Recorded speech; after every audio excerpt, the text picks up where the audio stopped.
حضرت ذوالقرنین رضی اللہ تعالیٰ عنہ۔ اللہ تعالیٰ نے انہیں زمین میں اقتدار دیا تھا۔ 4 لوگ دنیا میں ایسے ہو چکے ہیں جنہیں اللہ تبارک و تعالیٰ نے پوری دنیا میں اقتدار دیا، ایک وقت میں پوری دنیا کا ایک ہی بادشاہ۔ 2 مسلمان تھے، 2 کافر۔ مسلمانوں میں حضرت سلیمان علیہ السلام اور جناب ذوالقرنین علیہ السلام، اور کافروں میں بخت نصر اور نمرود۔ یہ 2 لوگ ہیں جنہیں اللہ نے پوری دنیا میں اقتدار دیا، اور پھر اس کے بعد آنے والے وقت میں اللہ تعالیٰ امام مہدی کو سارا اقتدار عطا فرمائے گا پوری دنیا کا۔ حضرت ذوالقرنین کے بارے میں 2 روایات ہیں، ایک تو یہ ہے کہ وہ نبی تھے اور ایک یہ ہے کہ نہیں وہ ولی تھے، لیکن مجھے حضرت مولا علی شیر خدا رضی اللہ تعالیٰ عنہ کا قول ملا ہے جس میں آپ نے فرمایا کہ نہیں وہ نبی نہیں تھے، تو اس لیے میرا نظریہ یہی ہے کہ وہ اللہ کے ایک نیک بندے تھے۔ اللہ نے انہیں پوری زمین میں اقتدار دیا۔ وہ ایک مہم پہ نکلے، ان کا ارادہ بنا کہ میں ذرا دنیا کا چکر لگاؤں، تو انہوں نے سفر شروع کیا کہ میں دیکھوں ذرا سورج غروب کہاں ہوتا ہے۔ تو فرماتے میں پہنچا، بڑا گیا، لیکن میں اس مقام تک پہنچ گیا جہاں سورج غروب ہوتا ہے، تو پھر میں نے دیکھا کہ ایک سیاہ کنواں ہے جس کے اندر جا کے وہ چھپ گیا ہے، لیکن رب کریم کی اس حقیقت تک میں پہنچ سکا نہیں۔ پھر آپ فرماتے ہیں کہ میں آگے نکلا تو مجھے ایک قوم کے بارے میں بتلایا گیا جو بڑی خونخوار قوم تھی، بڑی خونخوار، اس کو یاجوج اور ماجوج کہا جاتا ہے۔ یہ قوم اتنی خونخوار تھی کہ یہ درندوں کو بھی کھا جایا کرتی تھی، اتنے لمبے چوڑے ان کے قد تھے، اتنے زیادہ طاقتور تھے کہ سانپ اور بچھو بھی کھا جاتے تھے۔ یہ نکلا کرتے تھے سبزے کے دنوں میں تو ساری کھیتیاں اجاڑ جاتے تھے، ہر چیز تباہ کر جاتے تھے، حتیٰ کہ انسانوں تک کو کھا جاتے تھے۔ تو حضرت ذوالقرنین جب وہاں پہنچے، اللہ تبارک و تعالیٰ نے انہیں ان مظلوم لوگوں کا مددگار بنایا جن پر یاجوج اور ماجوج کی قوم ظلم کرتی تھی۔ انہوں نے آپ سے کہا کہ حضور مہربانی فرمائیں، اس قوم سے تو ہماری جان چھڑائیں۔ آپ نے فرمایا تم میری مدد کرو۔ انہوں نے کہا حضور کس طرح؟ فرمایا بس جسمانی طور پر میری مدد کرو۔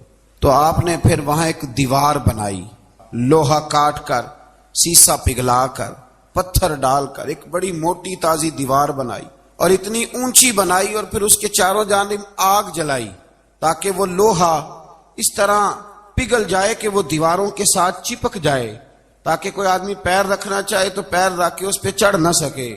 آپ نے وہ دیوار بنائی۔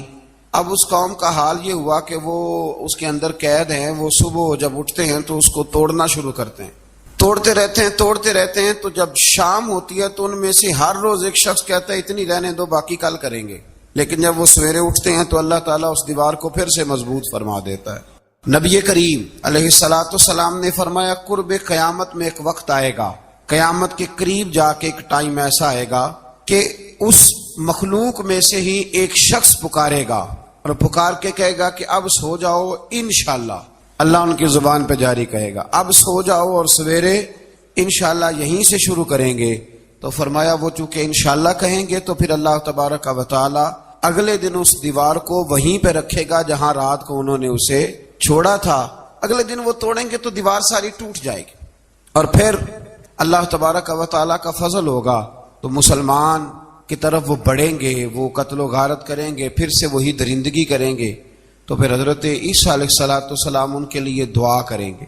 تو دعا کا یہ حال ہوگا کہ ان کے وجود پر کچھ ایسی چیزیں برآمد ہوں گی جن کی وجہ سے وہ مر جائیں گے، ختم کر دیے جائیں گے، قیامت کے قریب جا کے وہ دوبارہ آئیں گے۔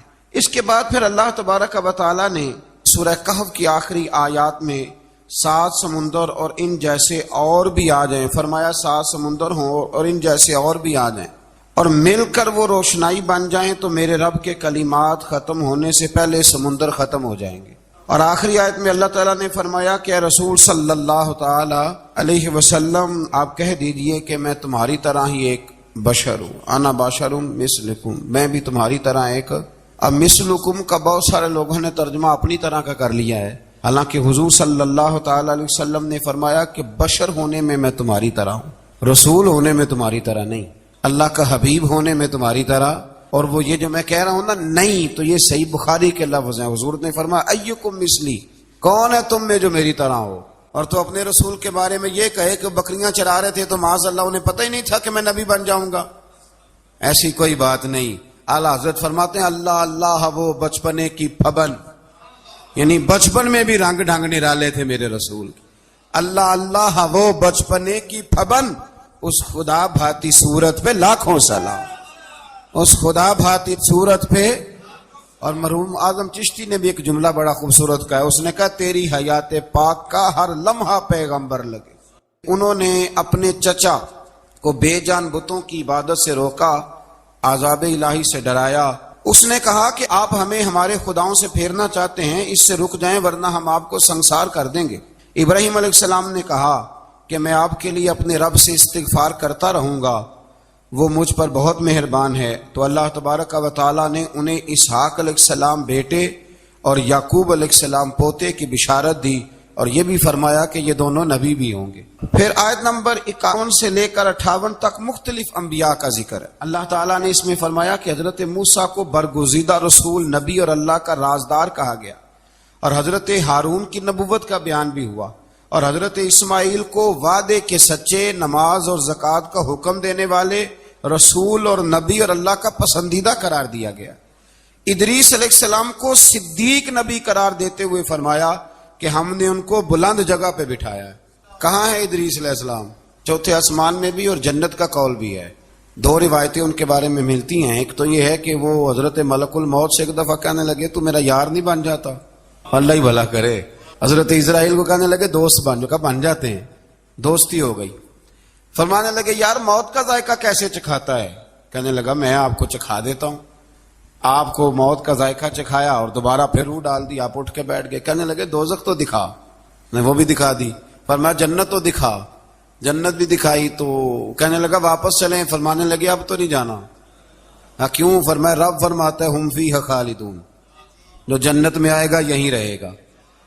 میں کہا جناب وہ تو پہلے موت کا ذائقہ چکھنا ہے، پل صراط جو دوزخ کے اوپر ہے وہاں سے گزرنا ہے. تو آپ فرمانے لگے یہ دونوں کام میں کر چکا ہوں اور تو نہیں کرائے ہیں، لہذا میں آ گیا ہوں تو میں نے یہیں پہ رہنا ہے.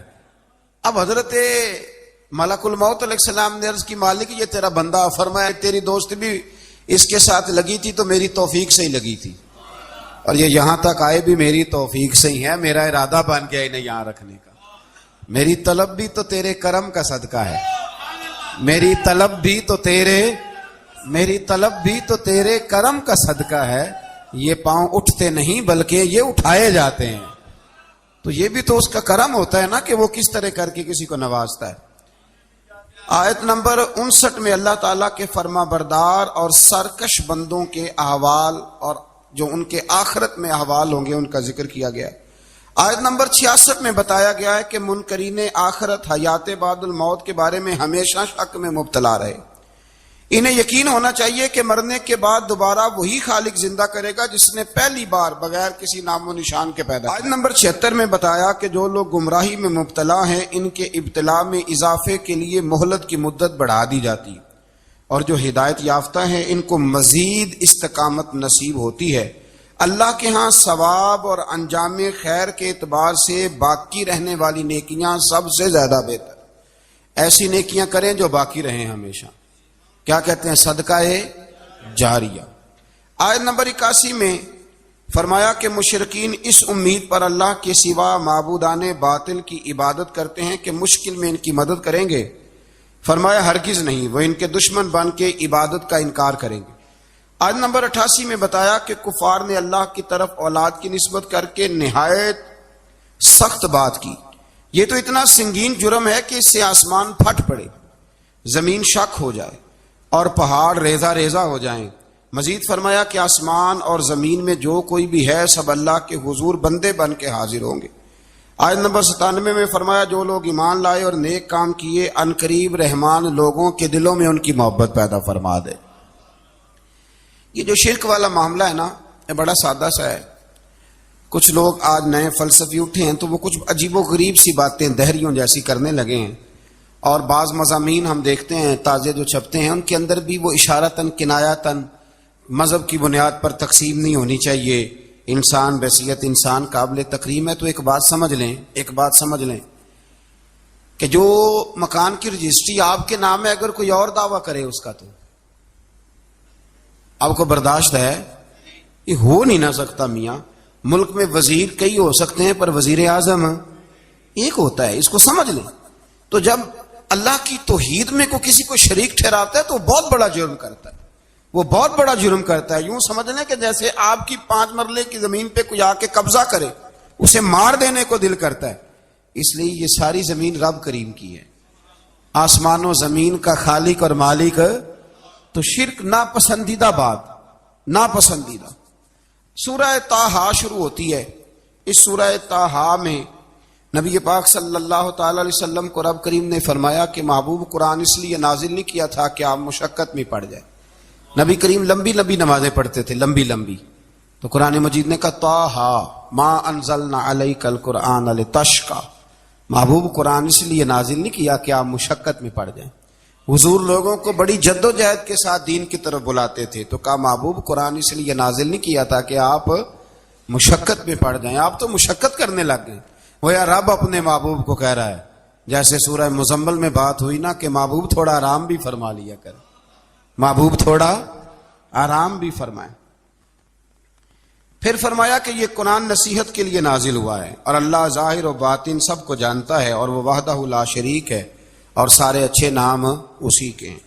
آیت نمبر 10 میں فرمایا کہ مدین سے واپسی کے سفر کے دوران موسیٰ علیہ السلام اس واقعے کا بیان کیا کہ وہ اپنی جگہ پر رکے ہوئے تھے، تو وہیں انہیں غیب سے ندا آئی کہ موسیٰ میں آپ کا رب ہوں، آپ وادی مقدس میں ہیں، تو ادباً اپنے جوتے اتار دیجئے، میں نے آپ کو چن لیا ہے، میرے پیغام وحی کو توجہ سے سنیے، میں اللہ وحدہ لا شریک ہوں، میری بندگی کیجیے، میری یاد کے لیے نماز قائم کیجیے، قیامت آنے والی ہے، اسی کی طرف آپ توجہ فرمائیے۔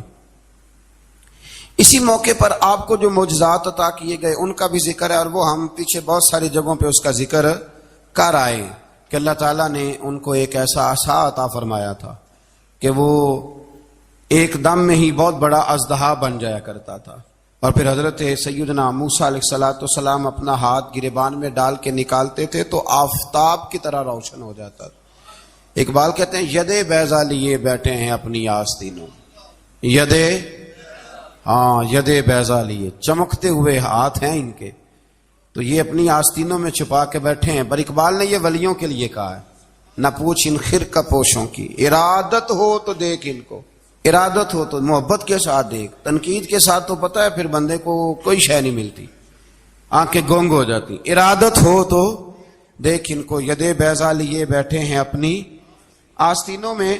پھر اللہ تعالیٰ نے نا حضرت موسیٰ علیہ السلام کو حکم دیا تھا کہ فرعون کو دعوت دیں، تو حضرت موسیٰ نے دعا مانگی جو آیت نمبر 25 اور 28 میں موجود ہے، رب اشرح لی صدری ویسر لی امری واحلل عقدۃ من لسانی یفقہوا قولی، اے میرے رب میرے لیے میرا سینہ کھول دے، میرے لیے میرا کام آسان کر دے، میری زبان کی گرہ کھول دے تاکہ وہ لوگ میری بات کو سمجھ سکیں۔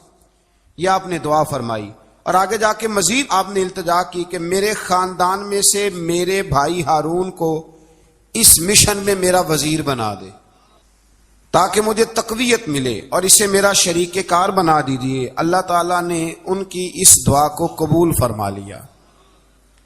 آیت نمبر 38 سے حضرت موسیٰ علیہ السلام کی پیدائش کا ذکر ہوتا ہے، اور یہ تقریباً آیت نمبر 76 تک چلتا ہے۔ واقعہ آپ نے پہلے بھی سنا ہوا ہے، اپنے لفظوں میں بھی عرض کیے دیتا ہوں۔ فرعون کو اس نے وہ خواب دیکھ لیا تھا کہ ایک ستارہ اٹھے گا اور پھر وہ گرے گا تو میری ساری سلطنت کو تباہ کر دے گا۔ نجومیوں سے اس نے پوچھ لیا، اس نے کہا کہ ایک بچہ پیدا ہوگا جو تیری سلطنت کو تباہ کرے گا۔ چاہیے تو یہ تھا کہ وہ توبہ کرتا، لیکن اس نے کیا کیا کہ اس نے بچوں کو قتل کرانا شروع کیا۔ یذبحون ابناءکم، ذبح کرا دیتا تھا تمہارے بیٹوں کو، اور بچیوں کو وہ زندہ رکھتا تھا۔ اللہ تبارک و تعالیٰ کی قدرت دیکھیے، رب بڑا ہی کریم ہے۔ آپ یقین کریں مولا کے دینے کے انوکھے ہی انداز ہیں۔ یعنی حضرت موسیٰ کوہ طور کے پاس آگ لینے جائیں تو اللہ تبارک و تعالیٰ پہلی وہی فرما کے نبی بنا لے۔ بھائی حضرت یوسف کو کنویں میں ڈالے تو رب وہاں سے نکال کے مصر کا حکمران بنا دے۔ وہ بڑا ہی بے نیاز ہے، مولا کے دینے کے انداز بڑے ہی انوکھے ہیں، وہ بڑے انوکھے انداز میں نوازتا ہے۔ تو حضرت موسیٰ جب پیدا ہوئے تو ان کی والدہ نے پتہ کیا کیا، ان کو ایک صندوق میں بند کر کے دریا میں بہا دیا۔ اب دریا میں بہتے جا رہے ہیں تو ماں تھی تو پریشان بھی ہو گئی، ان کی ہمشیرہ کو کہنے لگی ذرا دھیان رکھنا کدھر جاتے ہیں۔ حضرت موسیٰ علیہ السلام دریا میں بہتے بہتے نا فرعون نے نا دریا کے کنارے مکان بنایا ہوا تھا. آپ کو پتا ہے بادشاہوں کا ذوق ہوتا ہے. آج کل ہمارے جو حکمران ہیں انہوں نے اس کا نام فارم ہاؤس رکھا ہوا ہے, میرا فارم ہاؤس, اور پرانے زمانے میں لوگ ڈیرا کہتے تھے. تو اس نے بھی اس طرح کا فارم ہاؤس بنایا ہوا تھا. وہاں پہ حضرت موسیٰ علیہ السلام تیرتے ہوئے تابوت کے اندر, صندوق کے اندر جا رہے ہیں. فرعون اور ان کی بیوی حضرت آسیہ بے اولاد تھیں, بڑی تڑپ تھی بیٹے کی, وہ بھی وہاں کھڑی تھی. صندوق تیرتا ہوا آیا تو فرعون نے کہا کہ جاؤ پکڑ کے لاؤ دیکھو کیا ہے. جب وہ لے کے آئے نا تو آپ کی ہمشیرہ جو نگرانی کر رہی تھی پریشان ہو گئی کہ یہ تو اس کے ہاتھ لگ گئے, یہ تو اب مار ڈالے گا. لیکن جب خوبصورت اور چمکتا ہوا بچہ دیکھا تو بی بی آسیہ کہنے لگی یہ بنی اسرائیل کا ہے ہی نہیں, یہ تو پتہ نہیں کہاں سے بہتا ہوا یہاں آ گیا ہے. تو ایسے ہی چھوڑ, یہ پتہ نہیں کہاں سے رکھ نہ لیں. تو حضرت موسیٰ علیہ السلام وہ کہنے لگا نہیں انہی کے ہیں, موسیٰ علیہ السلام اسی کے ہیں. تو آسیہ کہنے لگی تیرے تو سر پہ نا بس بھوت ہی سوار ہو گیا, ہر وقت وہی لوگ تجھے یاد رہتے ہیں, پتہ نہیں کہاں سے بہ کے آیا. اب رکھ لیا, مان گیا فرعون. آپ فرعون کے گھر میں جو اس لیے بچے مروا رہا تھا کہ میری سلطنت حضرت موسیٰ پیدا نہ ہو جائیں, تو اسی کے گھر میں پرورش پانے لگے, اسی کے گھر میں. اب عورتیں منگائی گئی دودھ پلانے کے لیے, تو حضرت موسیٰ علیہ السلام کسی بی بی کا دودھ نہیں پیتے, تو آپ کی ہمشیرہ نہ وہیں دائیں بائیں گھومتی رہتی. تو کہنے لگی جناب آسیہ سے کہ میں ایک بی بی کو جانتی ہوں, بڑی صاف ستھری ہے, مجھے امید ہے یہ بچہ اس کا دودھ پیے گا. تو فرعون کہنے لگا دوڑ کے لا. تو وہ اپنی والدہ کو لے کے آئیں, تو حضرت موسیٰ نے فوراً دودھ پینا شروع کر دیا. فرعون کو پھر تھوڑا شک ہوا. ایک روایت یوں بھی لکھی ہے بعض لوگوں نے کہ فرعون ایک دن اٹھایا ہوا تھا حضرت موسیٰ کی, ابھی تھوڑی سی عمر تھی, تو آپ نے اس کی داڑھی پکڑ کے تو ایک گھونسا دے مارا. جلالی تو شروع سے ہے نا. تو کہنے لگا آسیہ تو مان نہ مان یہ بچہ وہی ہے. تو حضرت بی بی آسیہ کہنے لگی کہ تجھے غلط فہمی ہے, یہ وہ نہیں ہے. اس نے کہا دیکھو نا یہ تو اٹھاتی ہے تو پیار کرتا ہے, اور میرے جب قریب آتا ہے تو اس کے لب و لہجے میں تلخی محسوس کرتا ہوں. اس نے کہا بچوں کو کیا پتا. خیر ایک طرف اس نے کھانے پینے کی چیزیں رکھتی, ایک طرف انگارے رکھ دیے. وہ بھی حضرت آسیہ کہتی ہیں کہ تجھے سمجھ آئے بچے بچے ہوتے. حضرت موسیٰ بچے تو تھے پر تھے تو اللہ کے نبی نا, اللہ کے نبی تھے. جب اس نے کہا نا یہ بچے ہیں, تو حضرت موسیٰ علیہ السلام بجائے انگاروں کی طرف جانے کے نبی تھے, وہ سیدھے کھانے پینے والی چیزوں کی طرف بڑھنے لگے. فرعون کہنے لگا آپ بتا. اللہ تعالیٰ نے حضرت جبریل کو بھیجا, انہوں نے کہا ادھر نہیں جانا آپ ادھر جائیے. تو آپ آگ کی طرف گئے اور ایک کوئلہ اٹھا کے زبان پہ رکھ لیا. تو آسیہ کہنے لگی سمجھ آئی, بچے کو کیا پتا کدھر جانا ہے کدھر نہیں جانا. اگر وہ اتنا ہی خیال ہوتا وہی بچہ ہوتا تو آگ. اور بعد مفسرین نے لکھا ہے یہ جو حضرت موسیٰ دعا مانگتے تھے نا رب اشرح لی صدری ویسر لی امری, یہ وہ آگ کا انگارہ جب کوئلہ منہ میں رکھا تھا نا تو اس کی وجہ سے زبان میں کچھ لکنت آ گئی. تو آپ دعا کرتے تھے کہ یا اللہ میری زبان کی وہ بند گرا کھول دے تاکہ میں کھل کے فرعون کے سامنے بات کر سکوں. وہیں حضرت موسیٰ پلنے لگے, وہیں پلے, وہیں جوان ہوئے, وہیں اللہ نے ساری دولتیں دی. بہن بھی ملی, ماں بھی ملی, اور سارے عزیزوں کا پیار بھی ملا. اسی گھر کے اندر اللہ نے پرورش کر کے فرعون کے ظلم سے بنی اسرائیل کو نجات عطا فرمائی. آج نمبر 77 سے موسیٰ علیہ السلام کو حکم ہوا کہ راتوں رات بنی اسرائیل کو لے کے نکل جائیں. انہیں اللہ کی طرف سے یقین دلایا گیا کہ ان کے لیے سمندر میں خشک راستہ نکال لیا جائے گا. فرعون نے ان کا تعاقب کیا اور سمندر میں غرق کر دیے گئے. اس مقام پر اللہ تعالیٰ نے بنی اسرائیل پر اپنے احسانات کا ایک بار پھر ذکر فرمایا. حضرت سعد بن ابی وقاص رضی اللہ تعالیٰ عنہ بھی ایک دن جہاد کے لیے نکلے تو رستے میں سمندر آ گیا. حضرت موسیٰ کی قوم کو نا سمندر نے رستہ دیا تھا. تو جناب سعد بن ابی وقاص سمندر کے کنارے کھڑے ہو کے, اب وہ لوگ پوچھنے لگے حضور کیا کرنا ہے. فرمایا کرنا کیا ہے, ابھی دیکھیں کیا ہوتا ہے. تو فرمانے لگے وہ سمندر و دریا اگر تو حضرت موسیٰ کی نافرمان قوم کو رستہ دیتا ہے تو ہم تو رسول اللہ کے فرما بردار غلام ہیں, ہمیں بھی رستہ دے. تو 12 رستے بن گئے دریا میں سے. جناب سعد بن ابی وقاص لشکر لے کے گزر گئے, باہر گئے تو ایک دفعہ پھر صحابہ کو یقین دلایا. فرمایا کسی کی کوئی چیز تو نہیں رہ گئی دریا میں.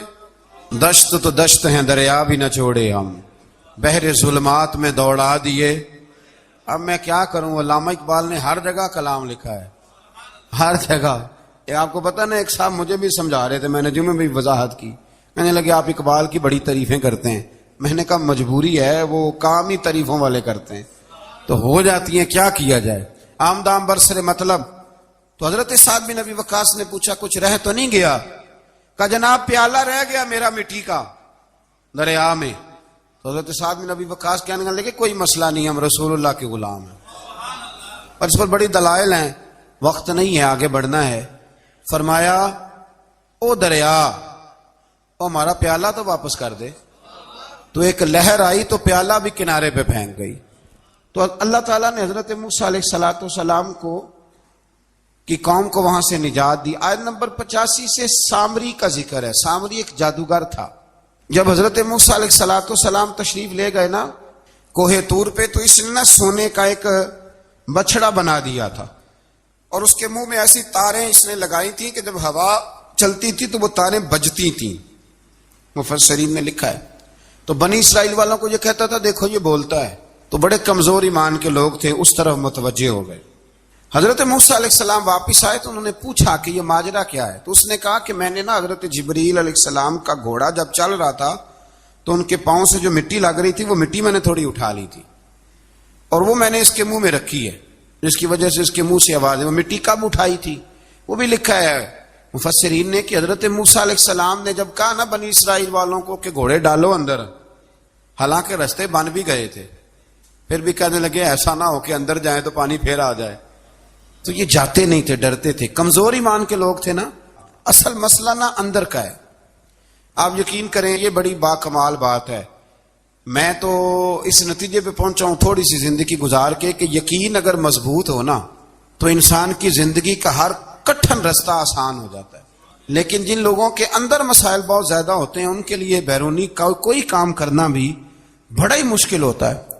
تو یہ لوگ کہنے لگے کیسے اندر جائیں گے تو پھر نہ پانی مل جائے. تو حضرت جبریل امین آئے گھوڑی پہ بیٹھے ہوئے، انہوں نے آگے آگے گھوڑی دوڑائی. تو آگے گھوڑی دوڑی تو ان کے گھوڑے خود بخود پیچھے دوڑ پڑے. حضرت سیدنا جبریل کی گھوڑی جہاں پیر رکھتی تھی وہاں سے سبزہ اگتا تھا. سامری جادوگر تھا، حیرت انگیز چیزوں کو جمع کر لیتا تھا. اس نے وہ جمع کر کے رکھ لی اور بچڑا بنا دیا. تو حضرت موسیٰ علیہ السلام نے جب اس سے پوچھا تو اس نے یہ بات بتائی اور کہنے لگا یہ تدبیر مجھے میرے نفس نے سجائی تھی. حضرت موسیٰ نے اس سے کہا تو یہاں سے چلا جا، زندگی میں تیرے لیے وحشت کی سزا ہے اور تیری سزا کا وقت آخرت میں مقرر ہے. وحشت کا بھی عذاب ہوتا ہے کچھ لوگوں کو وحشت کا عذاب یہ ہوتا ہے، یعنی انسان ہر وقت خوف زدہ رہے.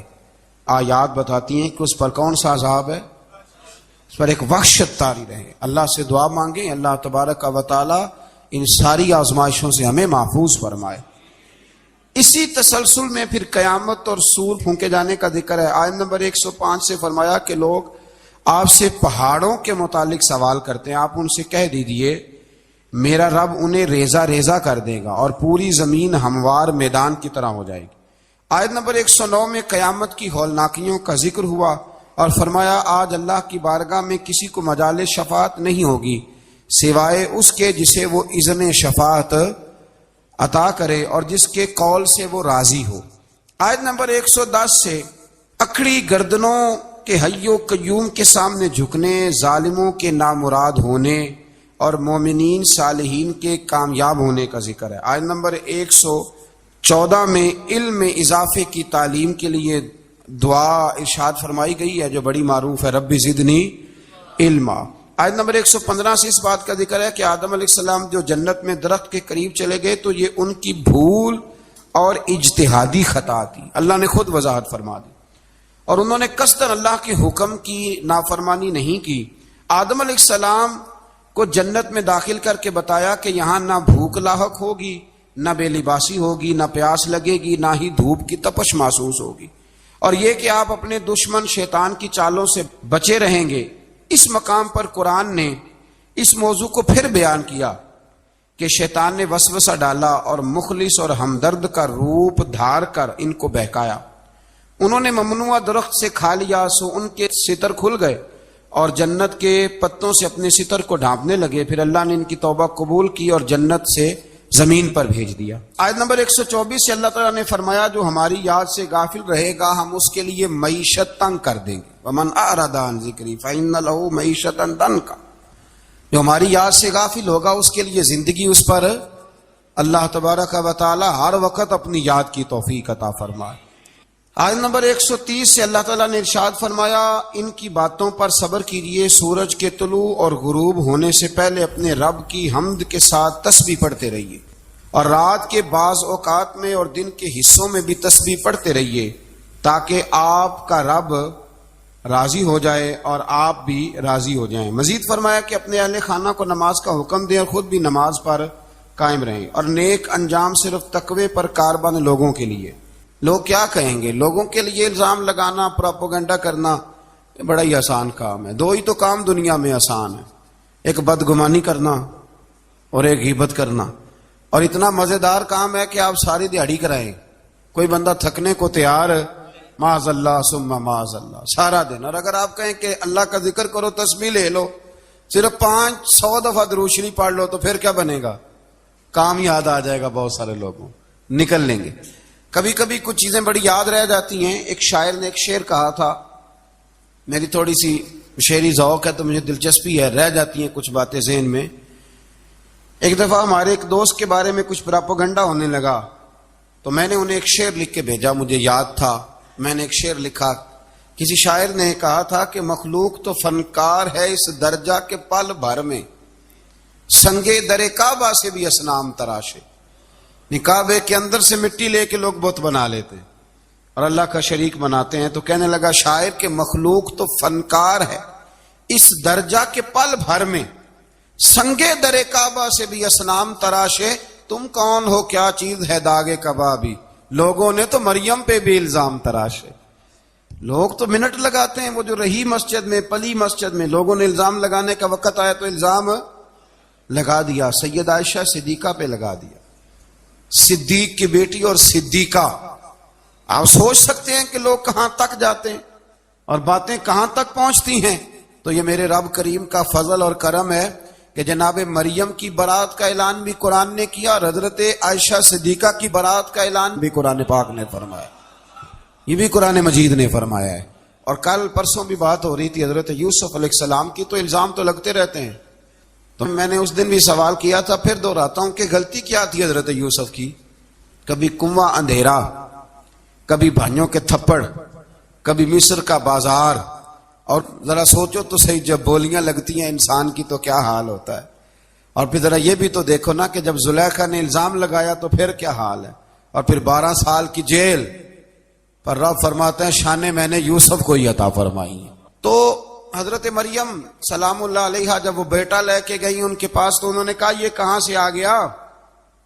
آپ فرمانے لگی میں نے تو چپ کر روزہ رکھا ہوا ہے، اسی سے پوچھ لو یہ کہاں سے آیا ہے، یہی بتائے گا۔ پنگوڑے میں تھے حضرت عیسیٰ علیہ السلام، پنگوڑے میں۔ تو قرآن مجید کہتا ہے کہنے لگے قال انی عبد اللہ، حضرت عیسیٰ بولے اور بول کے کہنے لگے میں اللہ کا بندہ ہوں، اور آتانی الکتاب، خالی نہیں آیا، کتاب ساتھ لے کے آیا ہوں، وجعلنی نبیا، اور اس نے مجھے نبی بنا کے بھیجا ہے۔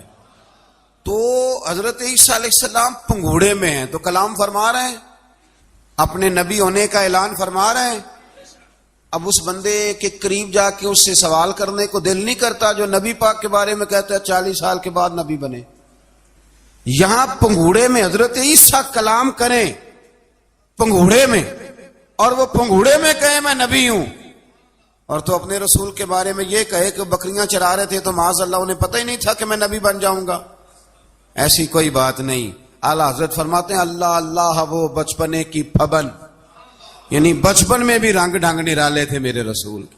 اللہ اللہ وہ بچپنے کی پھبن، اس خدا بھاتی صورت پہ لاکھوں سلام، اس خدا بھاتی صورت پہ۔ اور مرحوم اعظم چشتی نے بھی ایک جملہ بڑا خوبصورت کہا ہے، اس نے کہا تیری حیات پاک کا ہر لمحہ پیغمبر لگے۔